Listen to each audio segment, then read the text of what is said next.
હાલો mummy, જમવાનું બની ગયું છે. ચાલો ગરમ ગરમ રોટલી કરું, જમવા બેસી જાઉં. ના ખુશ્બુ, આજે મેં તો ઘરની સુખ શાંતિ હાટું વ્રત રાખ્યું છે. બરોબર. સાસુ કેવા હારા છે.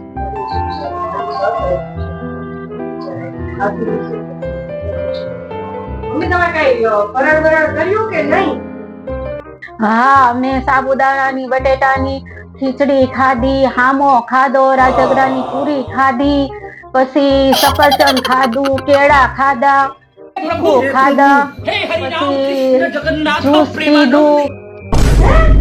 તું છે ને મને લીંબુનું શરબત કરી દે, ક્યાંક મને નબળાઈ નો આવી જાય એટલે હું શરબત પી લઉં.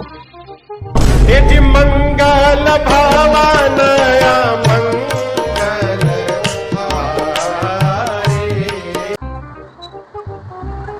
અરે મમ્મી, તમે તો તૈયાર થઈને આજ લગ્નમાં જવાના હતા ને, હું થયું? કેમ બેઠા છો? અરે મને જો ને એબીસીડી થઈ ગયા છે.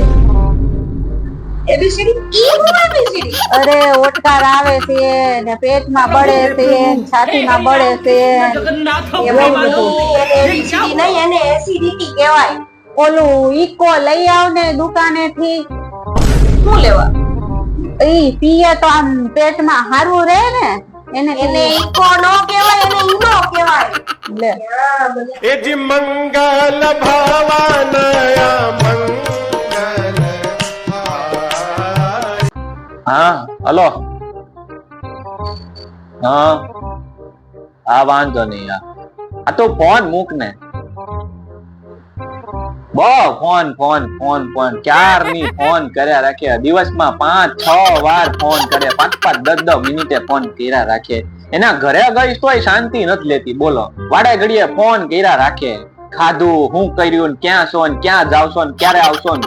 એના ઘરે ગઈશ તોય શાંતિ નથી લેતી. ઈ ઘરે બેઠા બેઠા ને વર્ક ફ્રોમ હોમ કરે છે. હું કહો તમે વર્ક ફ્રોમ હોમ? મંગલ ભવાનયા જીગર, મને ખબર છે અત્યારે બહુ મોંઘવારી છે એટલે તમારે અત્યારે કામ ધંધો એટલો સારો નથી ચાલતો, એટલે તમારી પાસે પૈસા નહીં હોય. મારે એક્ટિવા લેવું હતું, પણ હવે કઈ વાંધો નહીં. એક્ટિવા ની બદલે તમે મને કહી દો ને કે તું બહુ બ્યુટીફુલ. કેટલાની આવે એક્ટિવા? બોલ, કેટલાની આવે? હું તમ તાર હપ્તો ભરી દઈશ. બોલ, કેટલાની આવે?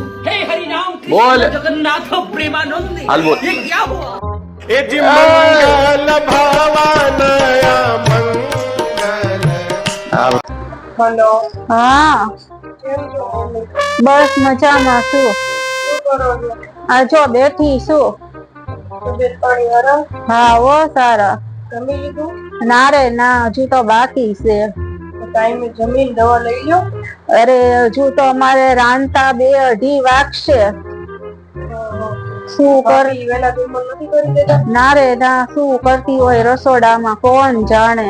તબિયત નું ધ્યાન રાખો, દવા વેલા લઈ લેજો. એ હા હો. મમ્મી, જમવાનું બની ગયું છે, આપી જાઓ અહીંયા.